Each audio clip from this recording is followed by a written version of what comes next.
Hi, today we're going to share with you guys the GoPro Reelsteady output settings because I'm just very confusing about the cineform, the 10-bit file in compared with the h264 and h265 version of different file.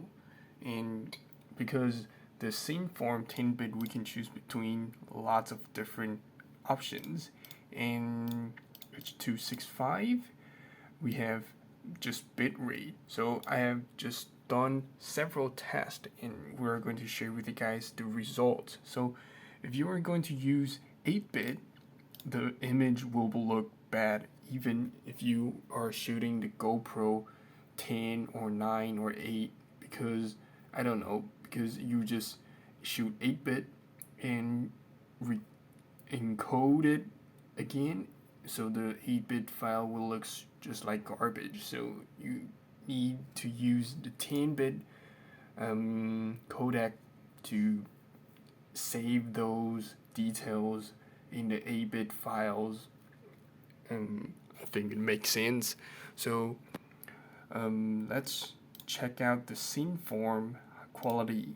So I render lots of clips. We have h265 version and we have different version of cineform, the 10-bit file, and this is the original GoPro file. So the results, it's pretty minor, just a little different. The GoPro cineform, I think the results are all pretty good, just little details. Look at this. I use a pretty extreme curve, so if I undo it, holy Jesus, focus, man. Okay, this is the original file, and we just push everything down, and let's see the transition from highlight to the highlight roll off. So if you use h265, this roll off just looks pretty edgy and steppy. And if you just use any cineform format, we export a medium, high, and film.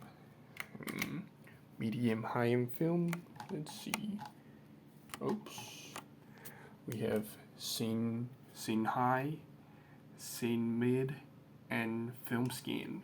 So the file size is all pretty large, but the results pretty minor. The highlight part, the highlight roll off, just looks pretty much the same. Yep, but the h265 just looks horrible. And but in the super bright, maybe ISO 100 environment, the shadow part just there's just no any big difference. I just can't see any big difference to choose the higher format. But so if you're going to shoot well lit environment, just export the cineform. Maybe medium will be enough. But indoors, something different.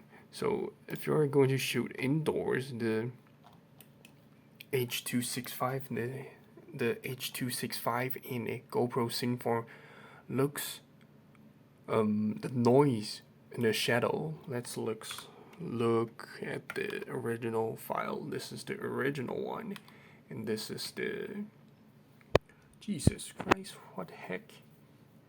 My phone just don't want to focus.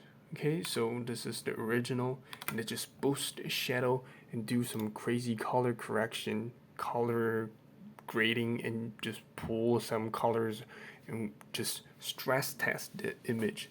So look at this shadow part. So there are lots of shadow. I don't know. I set the highest ISO to 800, so maybe it's 400 or 800. I have no idea. But these are the same clip, and in the 265 just looks horrible. The shadow just looks super blocky, and yep, just super blocky. and the cineform, I think you can see some little minor different. The first one, this is the medium, cineform medium, and this is the film skin. So 1, 2, there are just slightly different. The film skin, just the film skin have a smoother results in smoother transition. I just maybe if you are going to do some extreme correction or that kind of stuff, then use the film skin. Maybe heavy processing, or you're going to do some kind of noise reduction in post. Yeah, the film skin is the way to go. And if you're just going to use some want the okay quality and just going to do some social media stuff, the cineform medium, I think it's enough. And because the cineform high, the file is extremely big. Yeah, and I just can't see any reason to choose the higher file size, the larger file size, because they're all 10-bit and it just looks pretty much the same. Yep, these are the results I found and hope it's helpful. Jesus Christ.